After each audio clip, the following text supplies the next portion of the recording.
Are you looking for ways to connect with your autistic child in deeper, more meaningful ways? Do you feel like you have a hard time getting your autistic child to genuinely be connected with you, their environment, with others, and you really wish you had a way that you could interact with them that would keep them more connected to you and more engaged? Well, I'm glad you're here because that's exactly what I'm going to be talking about with you today. I'm going to be sharing with you one of my most powerful therapy tools I have ever learned over the years. So stay tuned and keep watching to find out more.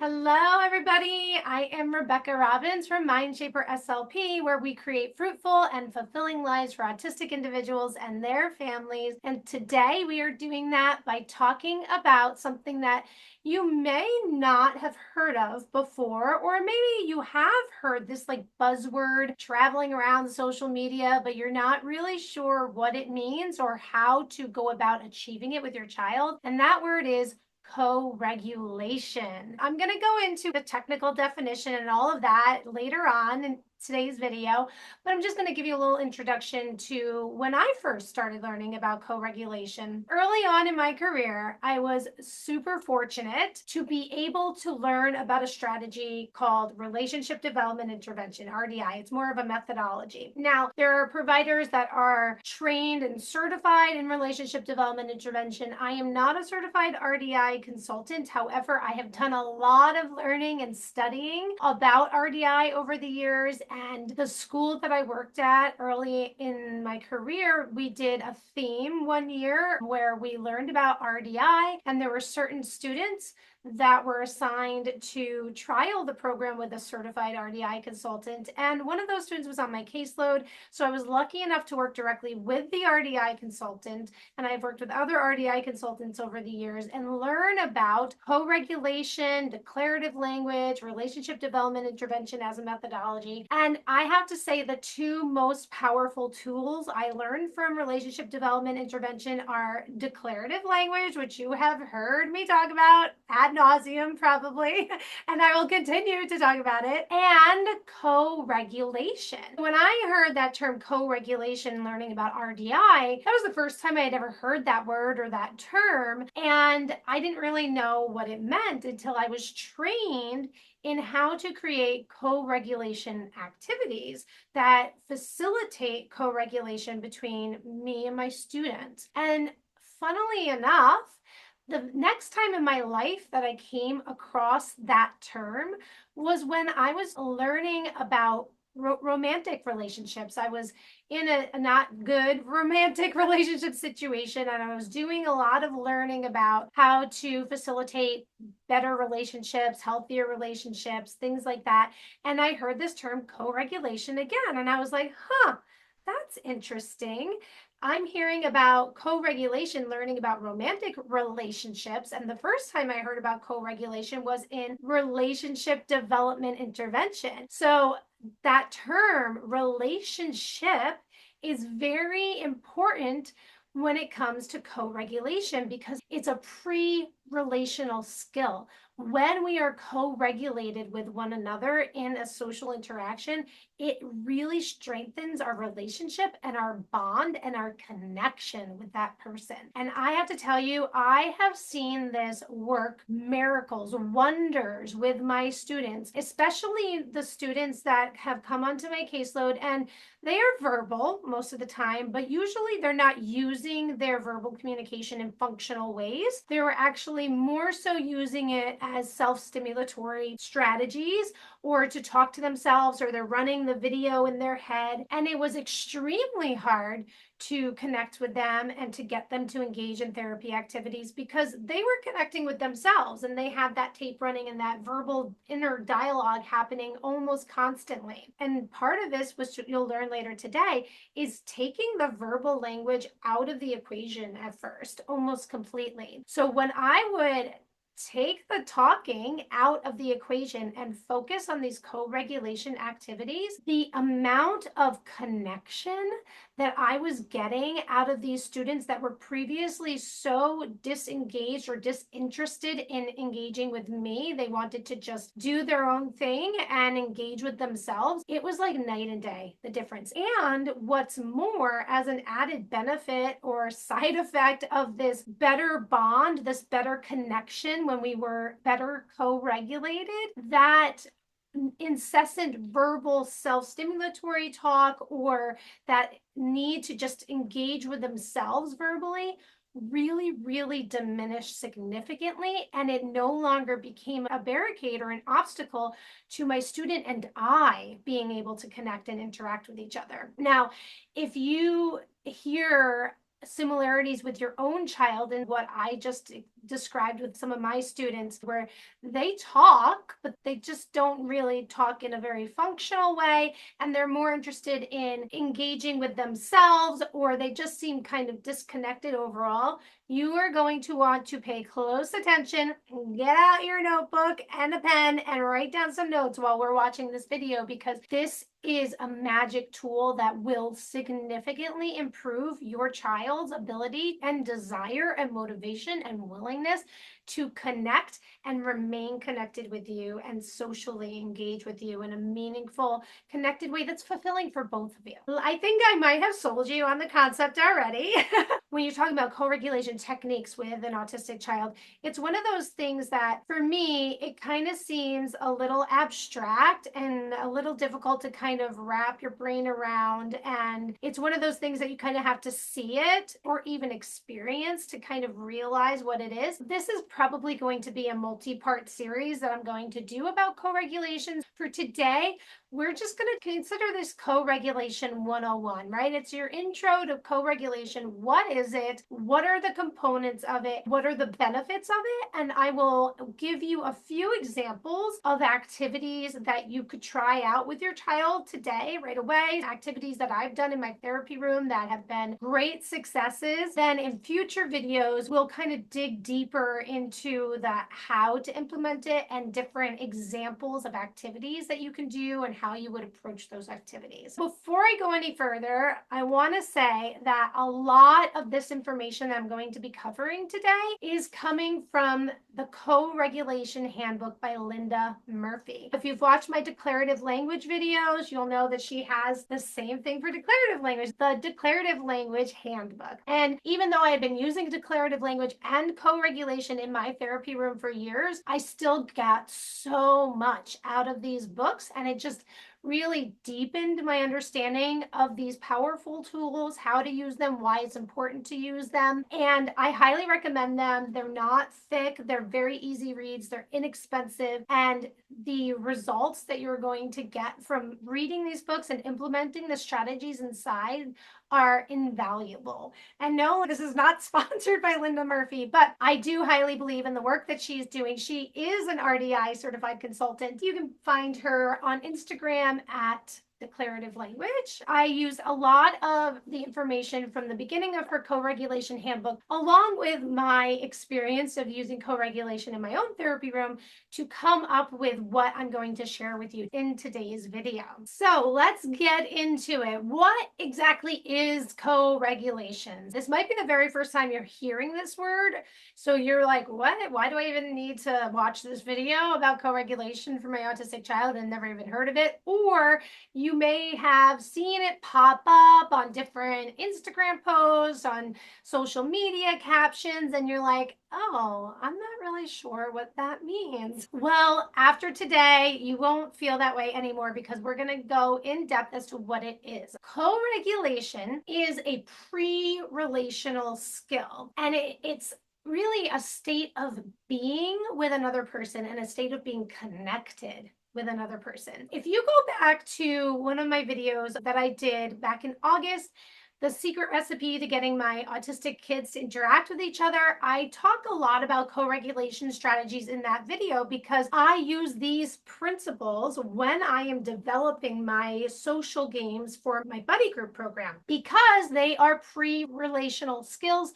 The more I can get my students to be co-regulated with each other, the more motivated they are to interact with each other, the more that they are independently interacting with each other, and novel, spontaneous interactions are happening. And most importantly, they are bonding and connecting with each other when I use these co-regulation philosophies. One example that I really like to give that really just highlights co-regulation, I think really well, because it can be a little difficult to understand like exactly what it is. Moving a large piece of furniture with another person. If you imagine that you are moving this big dining room table with your best friend that you've been friends with for years, you guys are tight, you know what each other's are thinking just by a simple like lift of the eyebrow. You and your friend are moving the table. You can most likely move that table out from the kitchen out into the moving van, probably without even saying a word, or with only saying a word or two. And that, my friends, is co-regulation. You're tuned into each other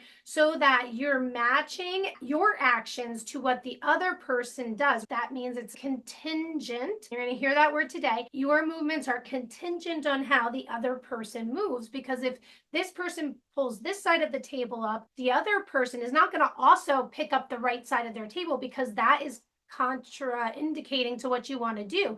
They're going to lift the left side of their table if I'm lifting the right, so that the table lifts in the direction that we both want it to go. When you're able to do that and just be in tune to how the other person is moving and respond in kind, that is co-regulation. Now, on the flip side, let's imagine that you and your spouse just had a big blowout fight right before the moving van pulled up, and now all of a sudden you have to get that kitchen table out of the kitchen into the moving van. And guess what? You are not co-regulated with your spouse, and the moving of that table is not going to go so well. You're going to have communication problems. They're going left when you're going right, and you can't figure out how to get it through the door, and all of a sudden you're yelling and you're arguing at each other. It didn't go smoothly. That is an example of not being co-regulated. I hope that kind of highlights what co-regulation is. It's a way of being connected and regulated with another person with a shared point of attention. With that, I'm going to go to Linda Murphy's definition. It says co-regulation establishes a shared focus of attention with our communication partner. So in that moving the table example, we're both focused on moving the table. In other words, we both know we are thinking about the same thing at the same time. As a result, it helps us feel certain about our connection in the moment. Now, if you think about your autistic child, when you are trying to engage your child in an activity or a game or a conversation, and they have that videotape running in their mind, or they are thinking about something else, it's impossible to be co-regulated, because they are not thinking about the same thing that you are thinking about, and you are not thinking about the same thing they are thinking about. So when you can get your child to be thinking about the same thing that you're thinking about, then you can start to be co-regulated with each other. She goes on to say that understanding and practicing co-regulation helps us stay together in our thoughts and actions. And this isn't about forcing your child to do what you want them to do, or to think about what you want them to think about. This is still very neurodiversity affirming, and we're still offering invitations for your child to engage in things that would be motivating and interesting for them to engage in. But when your child is interested and motivated to engage in the same actions and thoughts that you are, it feels good. Just like it feels good for you, it's going to feel good for your child too. And because it feels good, it helps that interaction persist. The other quote, which I did talk about in my video about creating group games, the secret recipe for getting autistic kids to interact with each other, I will link that video to the end of this one, so it's very easy for you to find. I mentioned this definition too, but it's worth saying again. Establishing co-regulation means that two people, for example, a child and a caregiver, are partners in an interaction. Okay, so it's not that you are the boss and the child is your minion. No, you're partners and you're responding contingently, which means what I do depends on what you do depends on what I do, to each other moment to moment. In order to be able to respond contingently or be responsive to another person moment to moment, you have to be connected to the present moment and to the present action, to the present activity. It's impossible when co-regulation is established for your child to be in their own thoughts and mind while being co-regulated with you, because by definition, co-regulation is you guys are in tuned to each other and you are responding to each other moment to moment based on what the other person is doing. The interactions are not predetermined. There's no script like in a theater production. It's very novel and spontaneous, which is why it really goes a long way with helping your child be successful interacting with others out in the world, because it's not scripted and predetermined. They have to learn how to respond contingently in novel, spontaneous ways. And it's a fluid, ongoing, and unfolding process of continuous, reciprocal, communicative exchanges between individuals. What does that sound like to you? Reciprocal, communicative exchanges between individuals. That's exactly what a conversation is. If we want our children to be able to be conversational at some point, we have to bring it back down to a very basic level and work on co-regulation without the language first, so that they have practice being in this reciprocal communicative exchange. And in addition, Linda Murphy says there is a balance.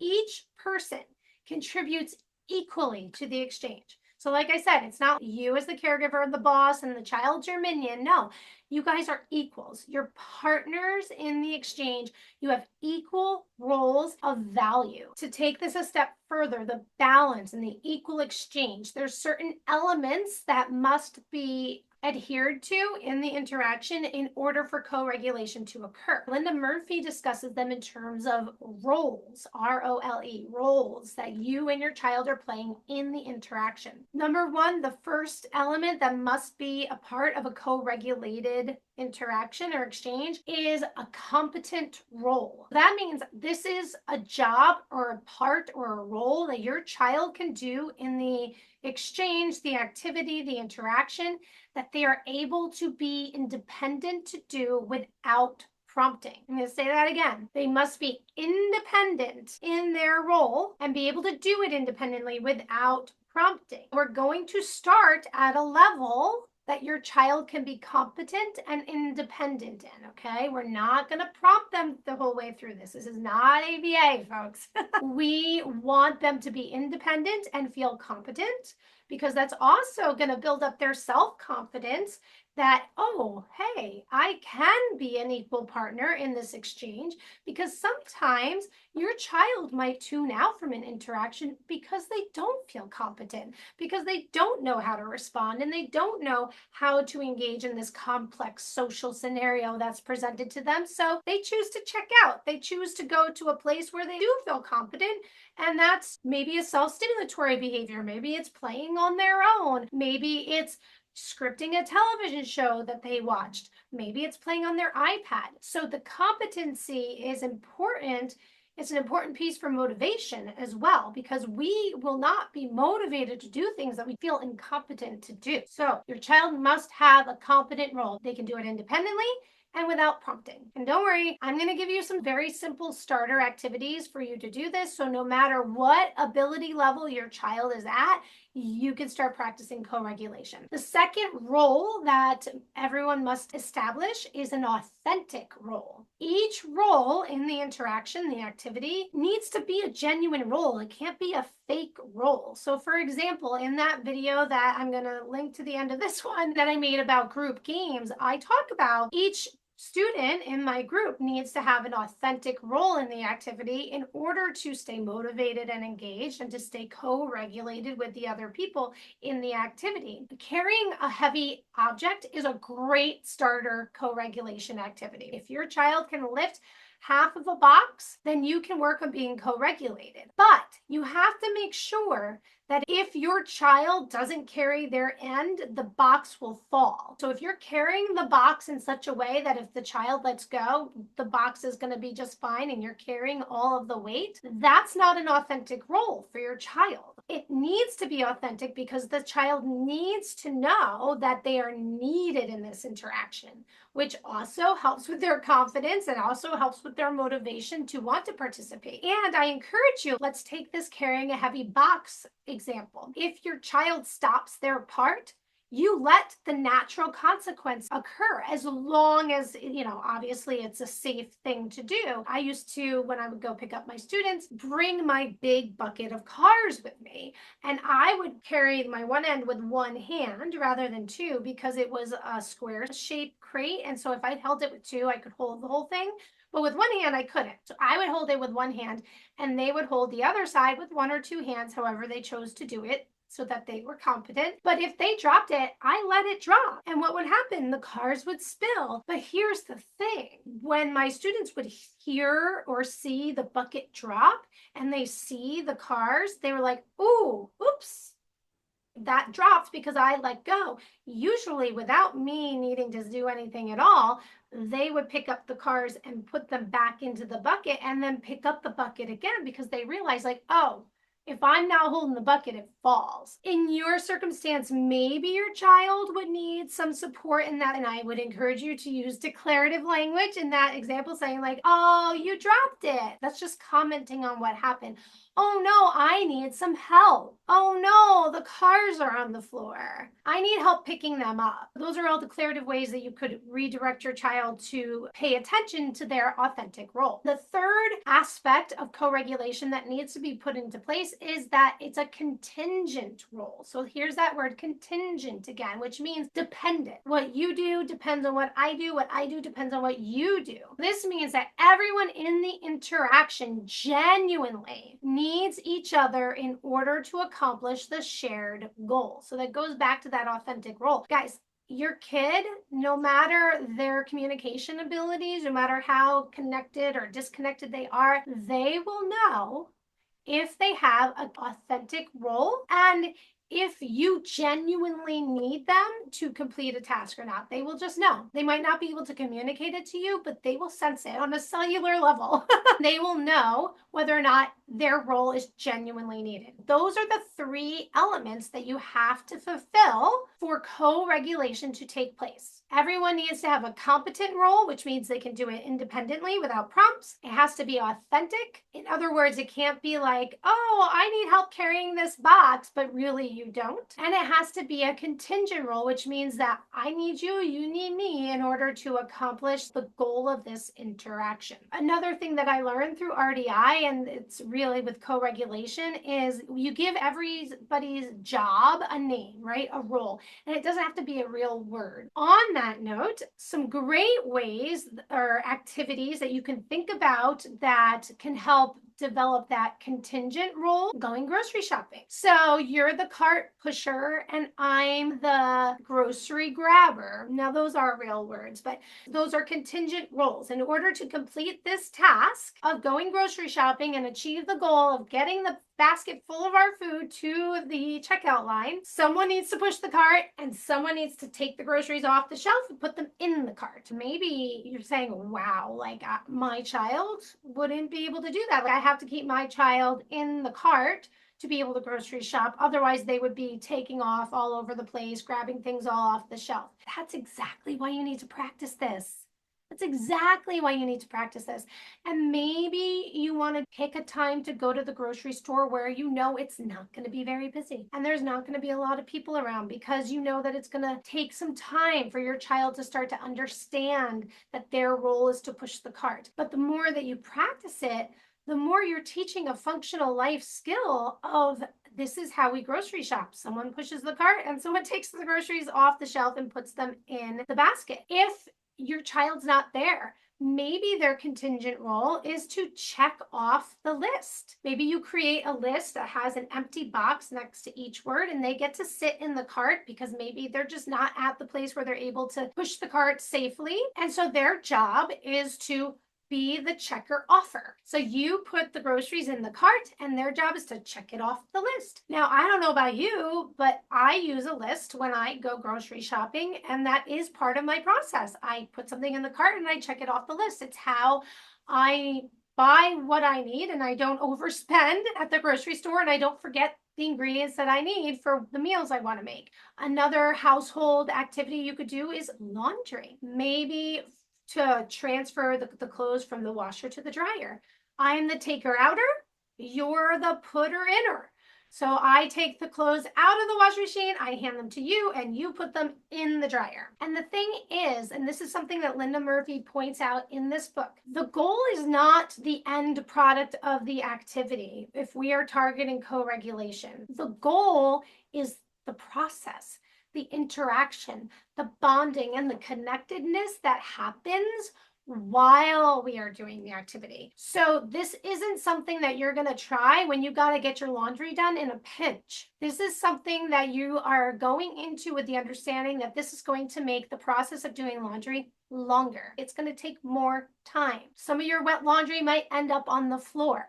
Okay? And you have to be okay with that. In future videos, I'm going to give you pointers of how to do these activities and really maintain the engagement and the connection throughout it, because it's not going to happen like that. And I don't mean to imply that it will just by setting up the context of the activity. But for today, I just want to give you the lay of the land so that you have a foundational understanding of what co-regulation is, so that when we go into those more hands-on functional videos of what the process of the activities look like, you have that foundational understanding. You can take the activity suggestions that I give you and then expand upon them. The last aspect that I want to talk to you about when it comes to co-regulation is the benefits of co-regulation, because, well, okay, great. Why is this even worth it? If it's going to take longer for me to get my laundry done, it's going to take longer for me to get my grocery shopping done, why even bother? I think one of the main benefits that I covered right from the top is that what you will find over time is that your child will be more connected and engaged to you, to others, and to their present environment. And I would have to say, still to this day, but especially early on in my career, when I was working with a lot younger kids, I had a lot more children that weren't speaking yet or weren't really communicating yet on my caseload. My number one priority in all my therapy sessions was always, above all else, to keep my student as socially engaged and connected with me as much as possible for as long as possible. And co-regulation was my strongest tool that I used to achieve that. And let me tell you, what happens is that ended up giving me a really solid, strong relationship with my students, which meant that I had less behavioral concerns with my students. I had greater progress on their therapy goals. I had greater communication, and I didn't have as much of the roadblocks and obstacles that my colleagues were having who weren't doing these strategies. So there you go. Right off the bat, that's, I think, the number one benefit of co-regulation is that it helps your child to be more connected and regulated overall. Another major benefit of co-regulation is that it lays the groundwork for meaningful and reciprocal interaction by establishing a point of shared attention. And the best place to start with that is through actions and not verbal communication. This is important because it's laying the groundwork for more complex social interactions, like conversation. But we're not going to start at that conversational level, because I hope what you've gleaned so far from this video is that you have to be co-regulated with someone to have a good conversation, or at least a conversation that feels meaningful and fulfilling and connecting, because you have to both be thinking about the same thing. You're thinking about the topic of the conversation, and then it's contingent. What you say is based on what I say, and what I say is based on what you say. So by doing these simple foundational co-regulation activities where you actually take the talking out of it completely, you are laying that groundwork for higher level social interactions later. And the reason that we take the verbal communication out of it is because we're going to just focus on being in tune with our shared point of attention and our actions. And when you do that, and especially taking the verbal communication out of it, in order for your child to achieve that shared goal and have that shared joint attention and coordinate their actions with yours, they have to be present. They have to be engaged. They have to be connected or co-regulated with you. One of my favorite ways to start off is with what I call a co-regulation walk. If you go on YouTube and search co-regulation walk, you might find some videos of families who are in RDI programs, working with RDI consultants, doing these co-regulation walks. But basically it starts with just taking a walk, and then you stop and wait for your child to, it's called reference you. We're not looking for perfect eye contact. We're just looking for some indication that your child is looking at you like, why do we stop, Mom? Why do we stop, Dad? When that happens, you give a big smile and you nod and you keep going. Once that pattern has been established, and as soon as you stop walking, your child checks in with you, then you can start to vary it. Maybe you add some language component or not, but maybe then you change what you're doing and you start hopping. All of a sudden you start hopping and your child starts hopping with you. They are connected, they're co-regulated, and then you stop, they look at you, and you smile your head, you nod, and you walk. And then you stop, they look at you, you smile your head, nod, maybe you run and your child starts running. That is co-regulation. And think about what that's going to do for safety. If you can work with your child that when you are walking together, every time you stop, they stop and check in with you, how much safer are you going to feel going out in public with your child, taking a walk down the street with your child, going anywhere with your child? If they now are not trained but regulated with you enough that when I'm walking with Mom or when I'm walking with Dad and she stops, it's time to check in and see what's happening. Why did we stop? That's a really important safety skill too. So that's another great benefit of starting with a co-regulation walk. Try jumping together with your child, and then you're just going to time together the bending of the knees, the jump off the ground, and landing together. I used to do this walking with my students back from the classroom to my therapy room, and I would stop just before the threshold of the door, and I would say, jump, and we'd go down and jump. And when I would first do it with the student, they would have a very tough time co-regulating with me and matching that action together with me. But over time, the more and more and more I practiced it, all of a sudden we were able to completely coordinate our actions together.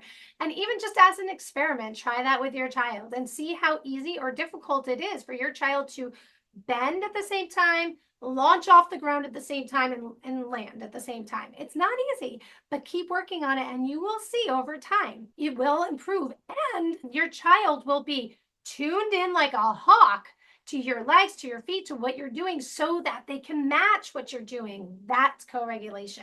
That is connectedness to the present moment. That is the power of this strategy, and it can start so simple. Another way that I did this in my therapy room in the past, and this is after I had already established that foundational co-regulation by taking walks in the hallways at school, doing the jumping activity, things of that nature. I had a student, for example, that loves this wooden ball track. He loved to put the balls down the track. Building the track is a process. I used to just have it already built, and then they could just use the balls to play with it, and it was easier. But then I decided to actually have the process of building it be a therapeutic opportunity. What I would do is I would lay out all the pieces of the track by type. So I put all the straight pieces together, all the curved pieces together, all the special pieces would have their own spot. I would have that part set up without any talking. I would point to the piece that I want. When he went to grab it, I would nod my head and smile. He'd give it to me and I put it together. And then I'd point to the next piece and he'd grab it, give it to me, I'd nod my head and smile and put it together. And I wouldn't say a word, but if he didn't pay attention, I might go, I might clear my throat, or I might tap my finger to make a little noise to get the attention, or I might call the student's name. Let's just say Johnny. I'd say, Johnny. And then when they look, I would point, be like, I need a piece. And now I'd use declarative language. And we would use co-regulation to build the track together, which would take a while. And I was able to keep the student that was previously very interested only in self-stimulatory behavior and engaging in his own self-talk. We would work together to build this track for 15 minutes and he would love it. And then at the end, he got the payoff of being able to play with the track. It was great. That's all I'm going to leave you with today. I'm going to let that all soak in. That was a lot of information, but it's important. This foundational information is really important, again, because once we get into the nitty-gritty of the activities that you can do, when you understand the why behind everything, it makes it easier for you to take the suggestions that I give you and go from there and create your own activities. Just to recap really quick, co-regulation is a state of being where you and the other person you're interacting with are connected in your thoughts and actions. There are 3 important elements that need to be established for co-regulation to occur. Your child needs a competent role, an authentic role, and your roles have to be contingent. You have to need each other to complete the task. And the benefits of this speak for themselves. Your child will overall be more connected and engaged with you. It'll deepen your connection and your bond with your child. Your child will be more safe. Your child will start to have more success in social interactions. And the list goes on. There's more benefits that I haven't even gotten into, but I really just wanted to keep it at the really potent, strong benefits that are really going to motivate you to want to give this strategy a try. Let me know in the comments below, what did you learn today? What are you confused about? What do you want to know more about when it comes to co-regulation? As always, when you're trying this out, you're pairing it with declarative language and pausing. Pause, pause, pause. Let me know how it goes if you try some of the activities out that I talked about today and what questions you have in the comments below. As always, like this video, share it with your friends, subscribe to my channel so that we can get this really powerful information into the hands of all families who need it. And that's it for today. I will see you next time. Bye.